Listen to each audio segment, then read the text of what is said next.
Nowhere has the fighting been fiercer in the worst war to hit Europe since the Balkans than here.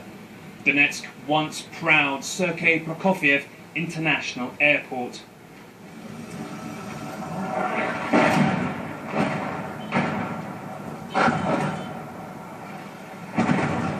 Ukraine's army is still shelling here, despite being pushed out of this former stronghold 2 weeks ago by these Russian-backed separatists, themselves heavily armed. This is their form of airport shuttle.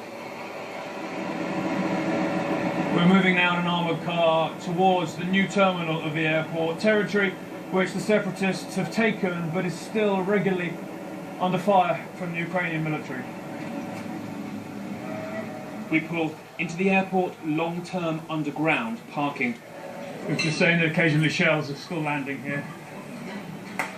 The fight for here killed hundreds as Ukrainians used service tunnels to hold part of the complex.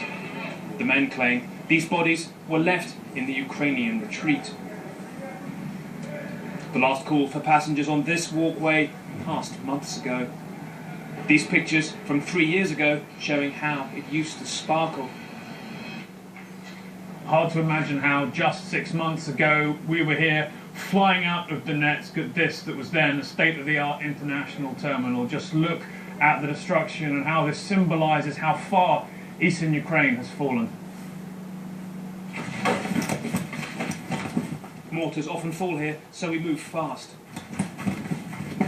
They used to call this the new terminal, opened 2 years ago for football fans coming to see the European Championship.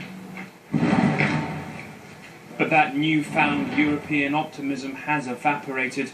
The war here is entering a new phase of the heaviest of weapons and the random shelling of civilians, in which victory has become more important than its spoils. These men blame Barack Obama for this devastation. Russia blames NATO for fomenting this war.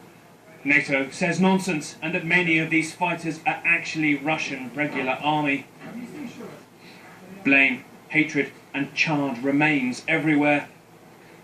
But to Ukraine's bright hopes of modern prosperity, the gate is closed. Nick Payton Walsh, CNN, Donetsk.